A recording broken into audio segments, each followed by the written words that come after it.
Welcome back, Rugby Hub viewers. It is round 2 action for the Junior Six Nation. But let's just first take a second. Goran, what a first round. Honestly, Scotland, baby. Scotland, you beauty. What a first round of rugby. Yeah, we actually called this one. We're usually very horrible with our predictions, actually, but we called this weekend. Didn't know Italy was going to come with such a resurgence, Yeah, but that was yeah, great. the Scots in the Calcutta Cup, they performed extremely well at Twickenham. What a performance. I think a few of those players really stepped up. And yeah, I mean, England, even though the atmosphere was incredible, and they're going to look like they're going to have to make some changes maybe to their lineup or to their style. Again, it's the first game that Yeah, Borthwick is in charge, so no, let's give definitely. them a little bit of slack for that one. But then the other game with Wales versus Ireland, I mean, Ireland just showing why they are number one. I mean, what a performance. That first 20 minutes was insane. Yeah, It I was just insane, think but the whole like weekend was insane. I think Warren Gatlin was also just speechless in the post-match conference. He just, it's like it's not like what went wrong. It's more like They're how do you unplayable. play against a Yeah. team like that? Yeah, no, but Gweri, with that, let's shift our attention to this weekend. First game up on Saturday afternoon, huge game. You've got obviously in Dublin, France playing Ireland, number 1 against number 2. That's the headline. World number 1 against world number 2. What's going to happen, Goran? I mean, there's so much riding onto this game, right? I mean, France want to go back to back as Grand Slam champs. Ireland, well, they obviously want to take this as Six Nations. There's a lot of bragging rights involved as well. And then obviously the combination of players going against each other, two contrasting styles playing against each other. Exciting that obviously the Six Nations have the number 1 and number 2 that can play against each other. So, I mean, it's big. I think Ireland, they have a few injuries. Tide Furlong not being there, he's had a great game. Cian Healy, so their front row get some replacements. And then Jameson Gibson Park, who, in my opinion, is sort of the mastermind behind the fast attack that Ireland produces. He's also injured. So you got So Conor Murray and coming in, Sexton. I think Coming that's in, yeah. on that note, that's for me almost a pick of the weekend. That's going to be a huge matchup. You have two youngsters in the likes of Anton Dubois and Roman Tamak going up against the likes of Conor Murray and Johnny Sexton, two very experienced players. I mean, at this stage, Tamak and Dubois is also experienced players, but I mean, it's two young, energetic players going up against two more experienced campaigners, old school players. I mean, I think it's going to be a huge matchup, and I mean, I think it's going to definitely be somewhat almost like a title decider. I mean, if anything. I think you're right, Gabsy. And I mean, Sexton is a very structured base player, and I think so is Conor Murray. So we're going to see a lot of bodies in motion. Their attack is extremely fluid, and their forwards just with those little tip-on passes. So it's going to be a big match. I mean, I can't wait for this one. But yeah, for sure. What do you think is going to happen there, Goran? Prediction? Oh man, this is probably the toughest one to call of the tournament, right? We knew it, but they're playing in the Aviva in Dublin. Last year, Ireland traveled to Paris, and they couldn't get the job done there. But I think the home advantage is going to play a huge role, and I think Ireland's going to clinch this one. What do you think? Yeah, I'm also going to back the Irish on this one. I mean, first of all, they're coming off a big W, and France last week against Italy, not that convincing. So, I mean, obviously, it's the second round. It's a new week. I mean, I do think it's going to be a very close game, maybe, 3-4 points in it. But I'm also going to go with the Irish. I mean, it's a different style of play, probably going to be with Conor Murray coming in. But yeah, let's back the Irish boys here.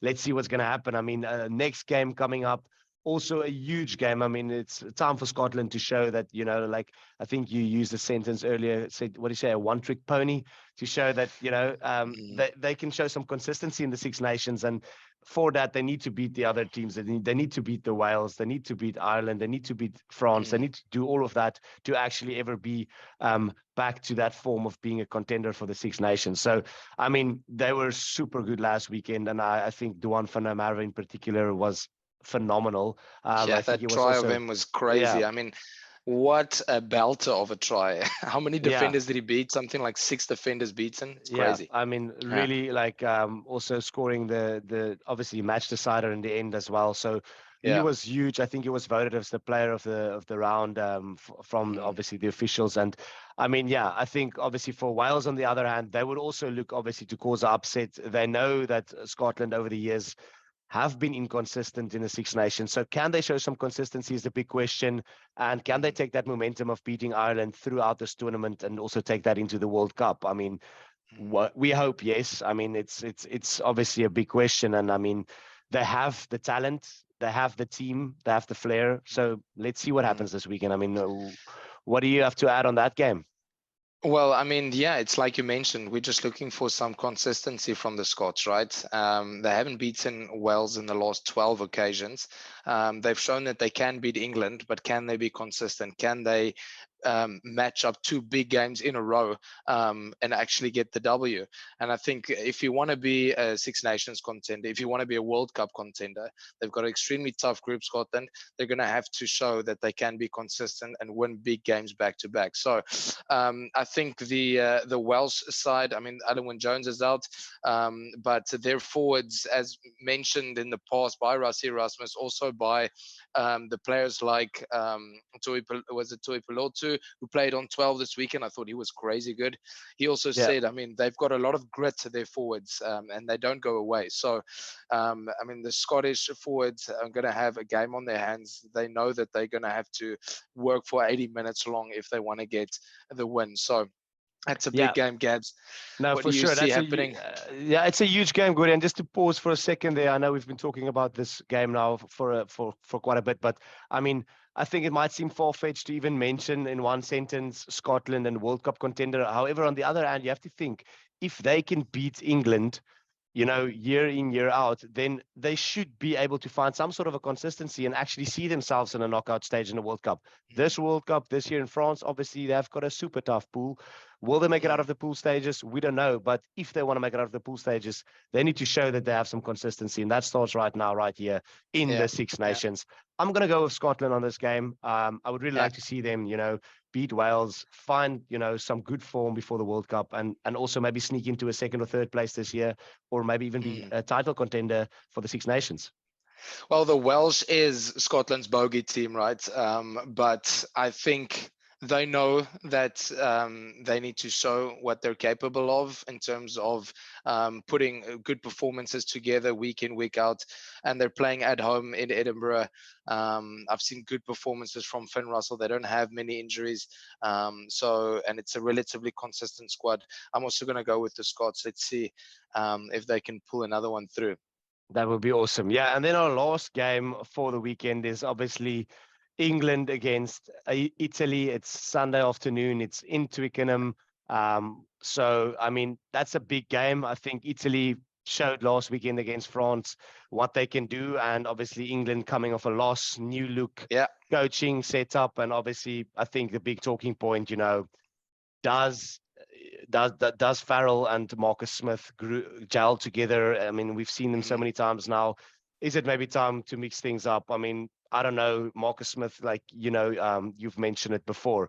He's just a different player at Harlequins because they have a different game plan. And I mean, it just doesn't look like he fits into this England setup playing next to Owen Farrell. I mean, I think you Yeah. also have something to add on that. I think my opinion is, I mean, England needs a ball crashing number 12, and they have it in Manu Tuilagi, and I think they need to use him there. I think playing Owen Farrell at 12 is not as good as Farrell at 10. I think he made a few defensive errors against Scotland.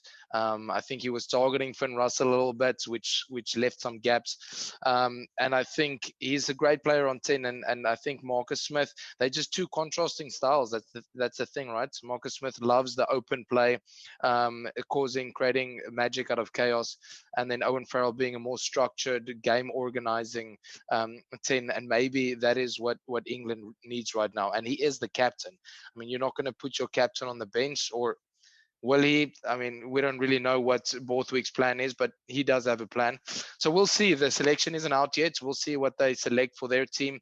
But England, I mean, there were some positives, but they need to show against Italy. They need to put them to bed. with a good score to show what they're Yeah, capable of. Yeah. 100%, 100%. Yeah, I mean, Unless and then again, Caputo yeah, ruins the party for them, yeah. I which he's mean, done world, to Wales. And he scored last world, week against the French. yeah. I mean, world breakthrough player of the year. He's just showing week in, week out how phenomenal he is. Once again, Yeah, obviously, Italy as a 15. I mean, do they have what it takes? I don't quite think so. We know England will come back. They'll come stronger. I mean, obviously, if there is ever a time for Italy to beat England in England, it would be now. But probably. Yeah. yeah, I'm going to go on that game definitely with the English. I do think we know they will come out with a bounce back and probably give the Italians a hiding. I mean, I do think that they will come back strong. And I mean, it's a home game for them against Yeah. the, so to say, weakest team in the league. So, I mean, yeah. Well, Gabs, we said in the first episode how competitive this competition is this year. I think they say it every year, but this past weekend has shown just that. Exactly. I Exactly. don't think Italy will take the wooden spoon, but they might have to take a loss this weekend to the English. Let's Yeah, see. for sure.